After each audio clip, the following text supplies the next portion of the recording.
चलो बच्चों, और सबसे पहला हम लोग पढ़ेंगे क्या? Vector product. आज पढ़ेंगे क्या बच्चों? Vector product.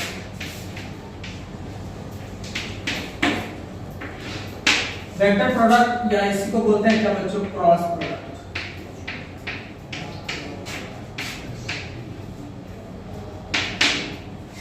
क्या होता है बच्चों? Cross product. यानी अगर कोई दो वेक्टर है बेटा, वेक्टर यहाँ पे देखो एंटी क्लॉकवाइज डायरेक्शन में, अगर कोई वेक्टर ए और यहाँ पे क्या हो बेटा वेक्टर बी हो, तो इसके परपेंडिकुलर एक हमारे पास यूनिट वेक्टर होता है। मैं समझाऊंगा अभी इसके विषय में। एन कैप जो भी हो या ईटा कैप जो भी लिखता है, ईटा या ईटा समझते हो ना फिजिक्स में? ईटा तो समझिए तो ईटा कैप या एन कैप जो भी होता है। तुम्हारे सुविधा का तरीका है, मैं एन कैप ही लिख लो, क्या कोई दिक्कत? ठीक है। तो अब इसका मतलब क्या है? क्रॉस प्रोडक्ट का मतलब क्या है? हमने समझाया था कि देखो स्केलर प्रोडक्ट जब आता है तो उसमें रिजल्टेंट क्या होती है? स्केलर। क्या होती है? स्केलर। लेकिन हमारा वेक्टर प्रोडक्ट या क्रॉस प्रोडक्ट के अंदर जो भी हमारा रिजल्टेंट आएगा वो ऑलवेज क्या होगा? एक वेक्टर। क्या होगा? वेक्टर। अब यहां से ध्यान समझो, अगर यहाँ पे एंटी क्लॉकवाइज डायरेक्शन अगर ऐसे चलते हो तो इनका जो vector cross product, vector product अगर डिफाइन होता है, vector A cross vector B लिखा है। Vector A cross vector B, इसमें डॉट होता है कभी भूल, ठीक है? इसका मतलब होता है बच्चों magnitude of vector A, magnitude of vector B of the sine theta, थीटा मतलब एन कैप, यानी कोई प्रॉब्लम नहीं, आपको जो सुविधा लगे ऐसा लिख सकते, ठीक है? N cap. अब यह है एन कैप क्या है? तो एन कैप जो होता है यह यूनिट वेक्टर होता है, unit vector perpendicular to the both vector, perpendicular to both vector, vector A and vector B. किसका होता है? Vector A and vector B. जैसे मैं तुमसे कहूंगा कि कोई दो वेक्टर है, ठीक है ना? अगर इनको मल्टीप्लाई कर रहे हो एंटी क्लॉकवाइज डायरेक्शन में, ऐसे ए टू बी ले रहे हो इस सिस्टम से, तो आपका जो रिजल्टेंट आएगा इसके क्या होगा? परपेंडिकुलर होगा। यानी इसका जो डायरेक्शन होगा कभी भी जो वेक्टर ए क्रॉस बी का जो डायरेक्शन मिलेगा, जैसे हमने कोई भी दो वेक्टर यहां से मल्टीप्लाई किया तो हमारा सीधा ये वाला पार्ट है। अगर इन दोनों का अगर वेक्टर का मल्टीप्लाई करते हो तो जो इसका रिजल्ट आएगा ए क्रॉस बी का जो रिजल्ट आएगा, इसका जो डायरेक्शन होगा वो ए के भी परपेंडिकुलर होगा और किसके होगा? बी के परपेंडिकुलर। यानी परपेंडिकुलर टू क्या होता है? Both vector. यानी डायरेक्शन ऑफ, यहां से अगर मैं आपसे बात करूं तो ए क्रॉस बी का जो डायरेक्शन होगा, direction perpendicular to both vector, perpendicular to the both vector, vector A and vector क्या होगा? ये बड़ा इंपॉर्टेंट टॉपिक है। यहाँ पे बच्चा कंफ्यूज होता है कि भैया हमें ए बी क्या है। अगर कोई पूछता है कि भैया किसी भी दो वेक्टर के परपेंडिकुलर वेक्टर बताइए, ध्यान समझना, किसी भी दो वेक्टर को अगर कह दिया जाए कि दो वेक्टर अगर दिए गए हैं उसके परपेंडिकुलर वेक्टर बताओ, तो हमेशा ही क्या करोगे? क्रॉस प्रोडक्ट निकालो, डॉट नहीं निकालोगे। क्या निकालोगे? Cross product. अगर इन दोनों का क्रॉस निकाला जाएगा तो सीधा इसके क्या होता है बेटा? परपेंडिकुलर होता है। अब इसकी डायरेक्शन की बात करें, जरा सा ध्यान समझो। अगर मैं आपसे कहूं कि चलो बच्चों इनका डायरेक्शन में बदल देता हूं, इनका क्या करता हूं? डायरेक्शन बदल देता हूं। अभी तो हमने किस डायरेक्शन चल रहे थे? ऐसे एंटी क्लॉकवाइज। अब हम कहते हैं डायरेक्शन इसका बदल दो, ठीक है ना? तो डायरेक्शन अगर इसे बदलोगे तो यहां पर रिजल्टेंट क्या होगा? जैसे ही हम चलते हैं क्लॉकवाइज में चलते हैं तो क्या होता है? थीटा जो बनता है वो नेगेटिव होता है। थीटा क्या होता है? नेगेटिव। जब थीटा नेगेटिव होगा तो साइन माइनस थीटा कितना होगा? अगर मैं आपसे कहूं कि अगर b क्रॉस a निकालना है, चलिए मैं मान लेता हूं b क्रॉस a, तो b क्रॉस a निकालना होगा तो क्या लिखोगे? Magnitude of a, magnitude of b of the sine कितना हो जाएगा? माइनस थीटा, और ये क्या हो जाएगा? ठीक है भाई? एक चीज बताओ, साइन माइनस थीटा ऑलवेज कितना होता है? माइनस साइन थीटा, क्योंकि डायरेक्शन तो आपका चेंज हो गया।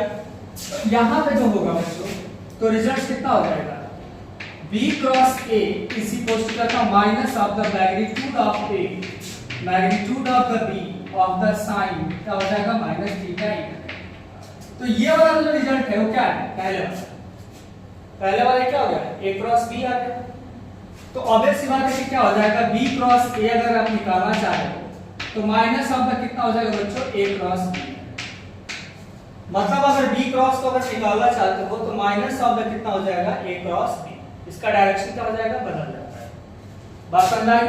वहां पे क्या था कि a cross a dot b चाहे b डॉट a निकालते थे, दोनों में कोई फर्क नहीं पड़ता। लेकिन यहाँ पे a क्रॉस b और b क्रॉस a निकालोगे तो दोनों में क्या होगा, वैल्यूज बदल जाएंगी। मतलब कि आपका a cross b not equal to किसके हो जाएगा बच्चों, यहाँ पे b क्रॉस a के इक्वल कभी नहीं हो सकता। ये बात समझ आ गई?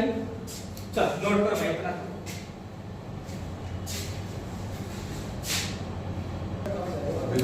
हेलो, यहाँ पे अब ये समझना है,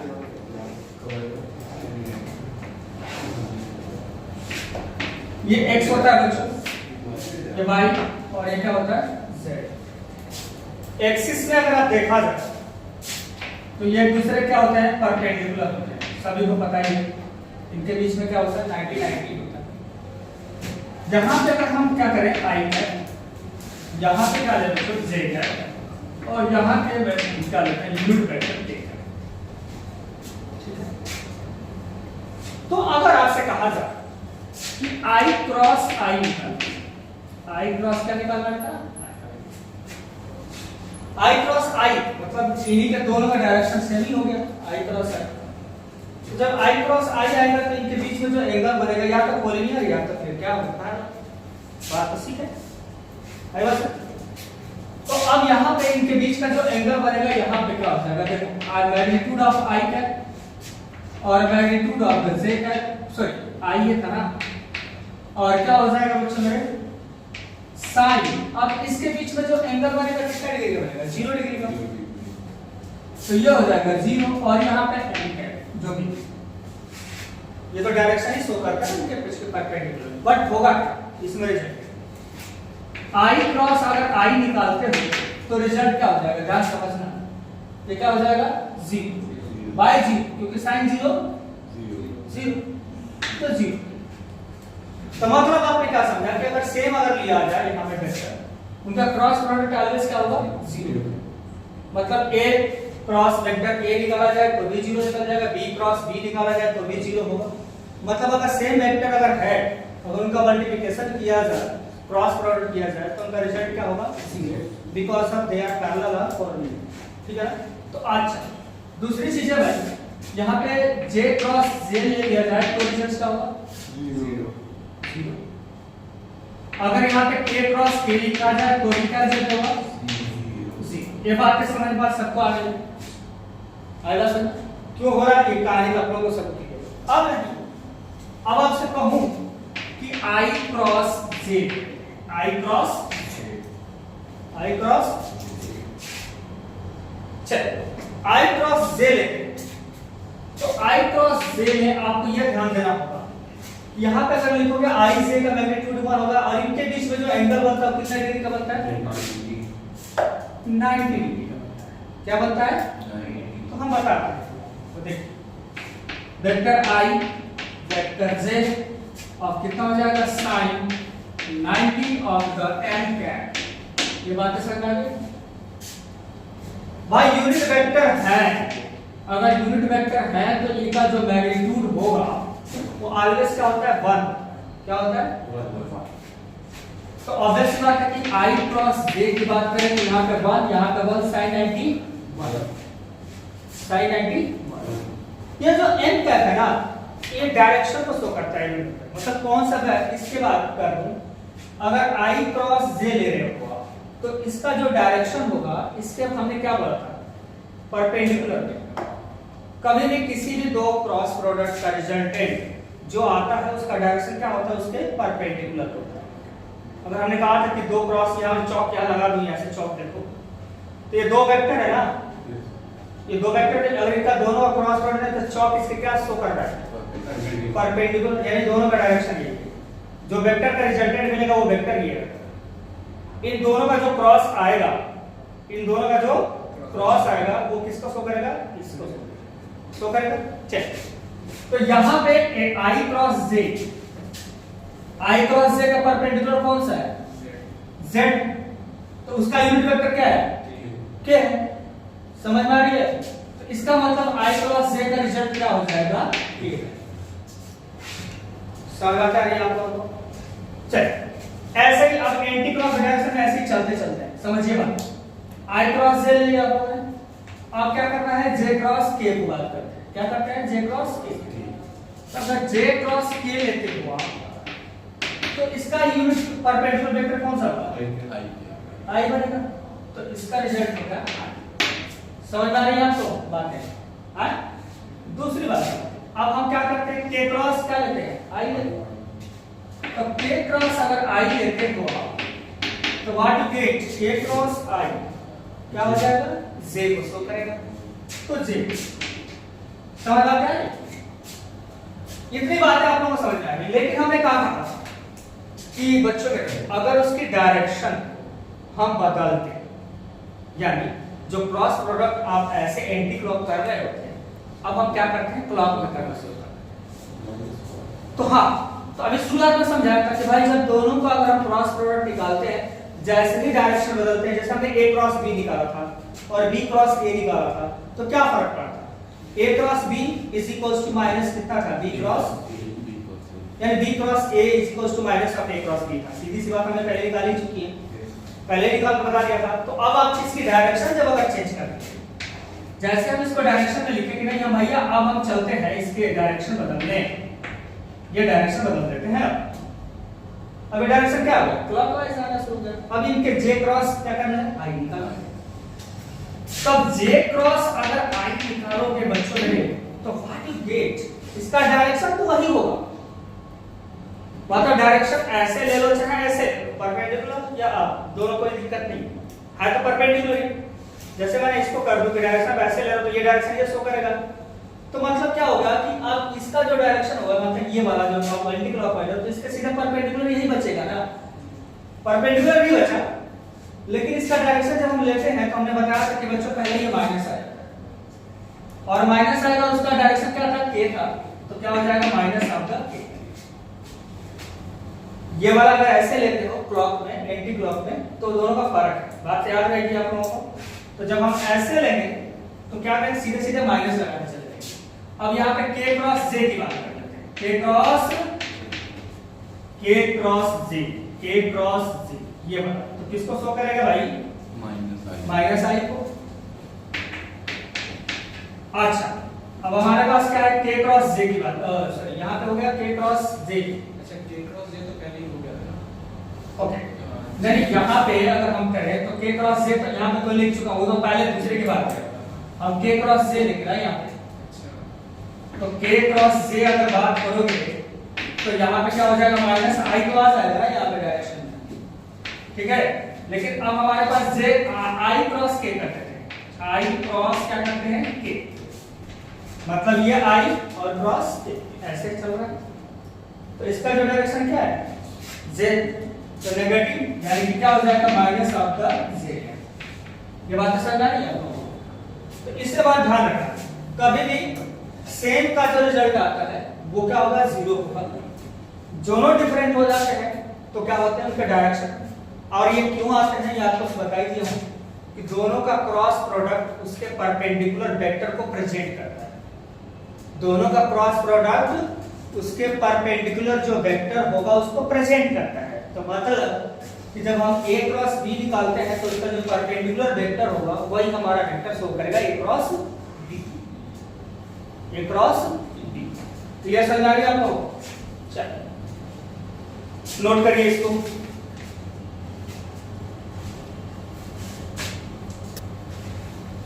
देखो बच्चों, अगर आपके पास यहाँ पे दो वेक्टर दिए गए हैं, वेक्टर a और वेक्टर b। अब यहाँ पे तुमको कहना है वेक्टर मेथड से आप क्या करो, area of the parallelogram find करिए। तो जब एरिया ऑफ द पैरेललोग्राम निकालते हो ना, area of the parallelogram, short name parallelogram, समझ ही रहोगे आप लोग। तो यहाँ पे क्या करते हो आप, A क्रॉस B निकालो, A क्रॉस B निकाला जाता है। और जैसे ही A क्रॉस B आएगा उसका हम क्या करते हैं, मैग्नीट्यूड क्या लेते हैं, मैग्नीट्यूड निकालना आपको तो पहले बता चुका हूं कि मैग्नीट्यूड कैसे निकाला जाता है। किसी वेक्टर का अगर मान लो x y z, x i cap y j cap z k cap में आ रहा है तो अंडर रूट क्या होता है, x square plus y square plus z square is known as the magnitude of the vector, यानी लेंथ जो भी मेजरमेंट होगा। तो यहाँ पे जो आएगा उसका मैग्नीट्यूड लेके तो क्या हो जाएगा, यूनिट एरिया ऑफ द क्या हो जाएगा, vector, sorry area of the parallelogram find करो। अब इसी तरीके से ट्रायंगल का आता है। जैसे मान लो कि अगर ट्रायंगल है तो अगर कोई दो साइड एडजेसेंट अगर आपके पास दिया गया है, कोई भी दो साइड, मान लो कि यहाँ पे PQR है, तो इसको मैं देखो कभी कभी ना यहाँ पे भूल गया मैं बताना ये आप लोगों को, कभी कभी तुम लोग को वेक्टर नहीं देता है, कभी कभी पॉइंट दे रखा होता है, यानी पोजीशन वेक्टर दे रखा होगा या पोजीशन पॉइंट बोल देगा कि पोजीशन पॉइंट, तो उसको वेक्टर मत मानना। मैंने पहले दिन भी समझाया था कि जब पोजीशन पॉइंट दिया होता है तो उसको पोजीशन पॉइंट, पोजीशन वेक्टर दिया तो उसको पॉइंट ही पता कर बोलते हैं।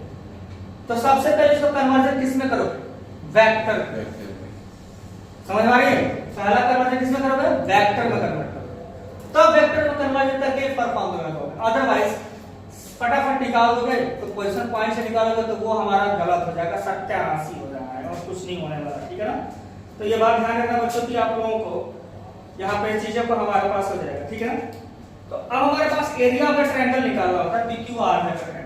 तो देखो किसी भी दो साइड्स का अगर कोई दो वेक्टर दिया हो गया है ना, तो कोई भी दो वेक्टर के हमें क्या करेंगे, निकाल देंगे पहले, और हाफ ऑफ द क्या हो जाएगा बच्चों, यहाँ पे half of the magnitude of area of the triangle, half of the PQ into कितना हो जाएगा बच्चों, क्रॉस क्रॉस क्रॉस इनटू बोल रहा हूं, सॉरी बेटा, PQ क्रॉस कितना हो जाएगा बच्चों, QR का क्या करेंगे हम लोग, मैग्नीट्यूड। अगर ऐसा कर देते हो तो सीधा सीधा में किसका एरिया निकल जाएगा, ट्रायंगल का एरिया निकल जाएगा बच्चों, नोट कर लीजिए।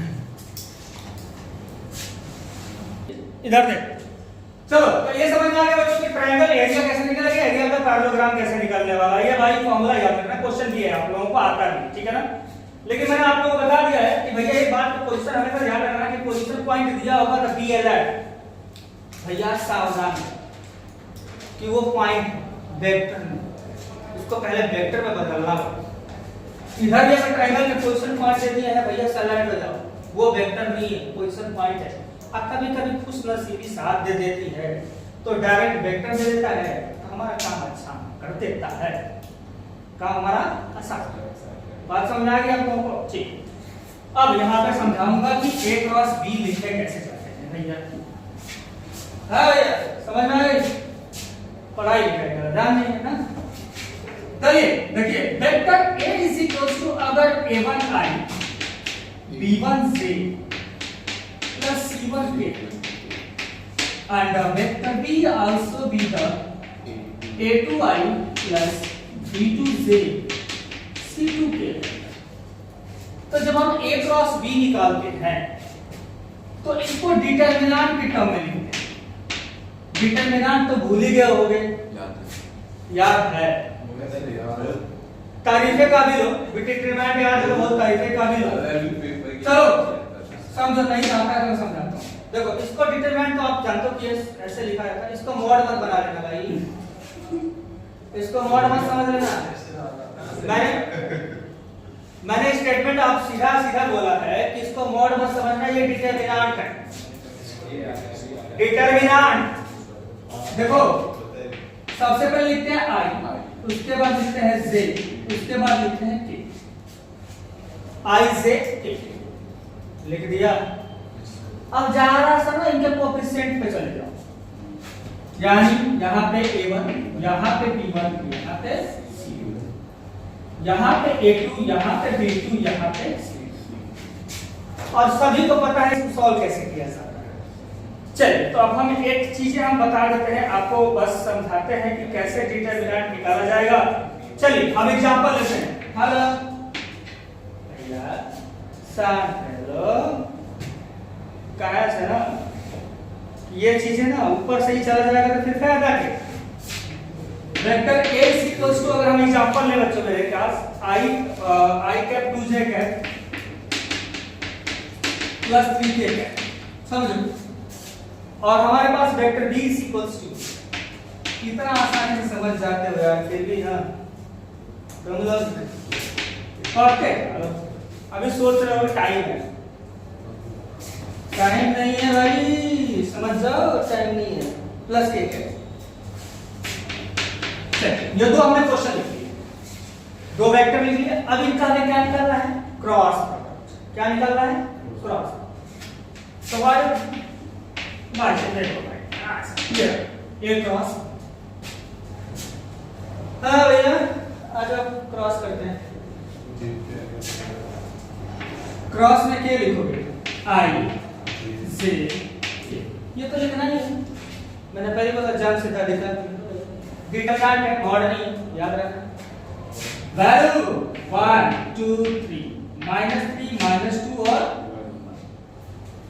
सभी को पता है डिटरमिनेंट का रूल क्या है, यानी A cross B is about, पहले आई, भैया इसको रख दो, इसको डिलीट करो, पता है आपको, उसी के रिस्पेक्ट में उसका रोज भी डिलीट करते हैं, उसी के रोज रिस्पेक्ट में उसका कॉलम भी डिलीट करते हैं, जो बच जाता है उनको डिलीट। कितना होगा भाई, ये डिलीट 2 1 जा 2 2 1 जा 2 -6, तो प्लस कितना हो जाएगा 6। समझ रहे हो ना, बीच में साइन माइनस होता है भाई, तो ये तो खुद ही माइनस दे दिया तो प्लस हो जाएगा। सेकंड वाले में क्या होता है, माइनस होता है, हमने डायग्राम बनाया था तो प्लस माइनस प्लस होता है, ये बात क्लियर है ना आप लोगों को, अल्टरनेट पे आ चलते रहते हैं, ठीक आ जाए। तो यहां पे हो जाएगा -j पहले, अब क्या होगा, ये रिस्पेक्ट ये डिलीट बचेगा 1 * 1 1 -9, तो क्या हो जाएगा प्लस, क्लियर है।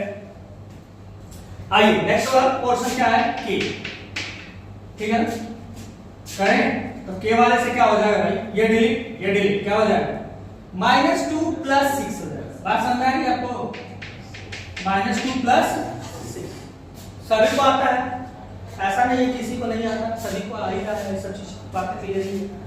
तो A cross B is equal to what is it, 8i minus कितना हो जाएगा 10j, समझ रहे हो, प्लस यहां पे कितना हो जाएगा बच्चों 4j, is a result A cross B। इसीलिए कहा था कि जो वेक्टर आता है, ये वाला जो वेक्टर आया, ये वेक्टर, तो हमने कहा था कि A क्रॉस B का जो रिजल्टेंट आएगा वो भी क्या होगा, वेक्टर, क्या होगा, वेक्टर। और इसकी डायरेक्शन क्या है, अगर आपसे पूछा जाए कि what is the direction of this vector, तो भैया डायरेक्शन ये है कि A और B के क्या है, दोनों के परपेंडिकुलर। भैया ध्यान रखना, मैं जब 3D पढ़ाऊंगा वहां भी पूछूंगा तुम लोगों से कि भैया A क्रॉस B का वेक्टर कैसे निकलेगा, तो बताना पड़ेगा। अभी तो देखो क्या है, प्लेन डिलीट कर दिया, नहीं तो प्लेन में इसका जो पार्ट है ना बहुत ही इंपॉर्टेंट था, A क्रॉस B या थीम को समझना, वेक्टर के थीम को समझना बड़ा जरूरी था, किसके लिए, प्लेन के लिए। प्लेन के पहले स्फीयर था, प्लेन के पहले भी स्फीयर था, जब हम लोग पढ़ते थे तो उसमें स्फीयर वगैरह सारा था, वो डिलीट करते एकदम छाटते काटते पीटते बराबर करके यहां पे छोड़ रखा है, ठीक है ना।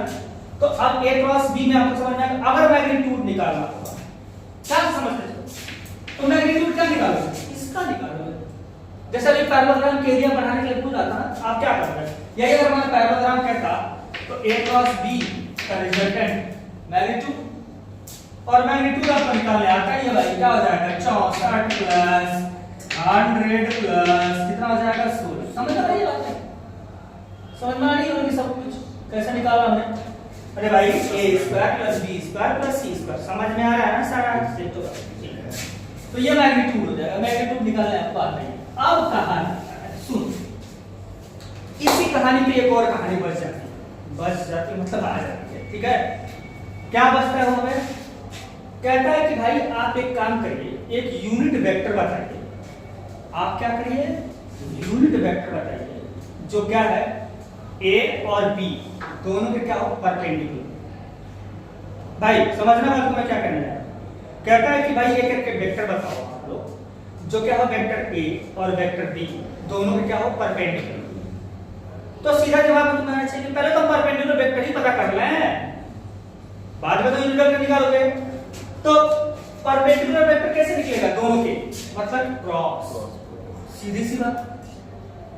अगर हमसे पूछा है कि भाई कोई वेक्टर ए है और वेक्टर बी है, इसके परपेंडिकुलर वेक्टर पहले यूनिट वेक्टर बताइए, तो कुछ नहीं करना है आपको, सबसे पहले ए क्रॉस बी निकाल लोगे, ए क्रॉस बी, और जैसे ए क्रॉस बी आ गया एक वेक्टर मिल जाएगा। और यूनिट वेक्टर को निकालना पहले ही आप सीख ही चुके हो, क्या होता है यूनिट वेक्टर भैया मेरे। तो भैया ए क्रॉस बी जो वेक्टर आएगा उसी का मैग्नीट्यूड से डिवाइड कर दो ना सर, आ जाएगा क्या यूनिट वेक्टर। किसके परपेंडिकुलर, ए और बी दोनों यूनिट वेक्टर परपेंडिकुलर वेक्टर। ये बड़ा इंपॉर्टेंट कांसेप्ट है कि भैया अगर कोई पूछता है कि ए और बी के बीच यूनिट वेक्टर बताइए, आप परपेंडिकुलर यूनिट वेक्टर बताइए, तो सीधा आप करोगे क्या बेटा, ए क्रॉस बी निकालोगे, उनका मैग्नीट्यूड निकाल के डिवाइड कर दो। ये पहले भी कर चुके हो किसी भी वेक्टर का। भाई मेरे अगर तुमसे कहा जाए कि वेक्टर ए का यूनिट वेक्टर बताओ, हम पूछ दें कि वेक्टर ए का यूनिट वेक्टर क्या होगा, तो क्या होगा सर, से वेक्टर ए को मैग्नीट्यूड ऑफ वेक्टर से डिवाइड कर दो, आ जाएगा यूनिट वेक्टर। सीधी सी बात यही होता था ना। तो वही बात है कि जब हम ये वेक्टर मिल चुका है, परपेंडिकुलर वेक्टर मिला है क्या ए क्रॉस बी, तो उसका यूनिट वेक्टर निकालना है हमें। तो डायरेक्शन तो वही रहेगा ना, परपेंडिकुलर ही तो रहेगा डायरेक्शन। तो भाई उसके मैग्नीट्यूड से क्या कर देंगे, आ जाएगा, नोट डाउन।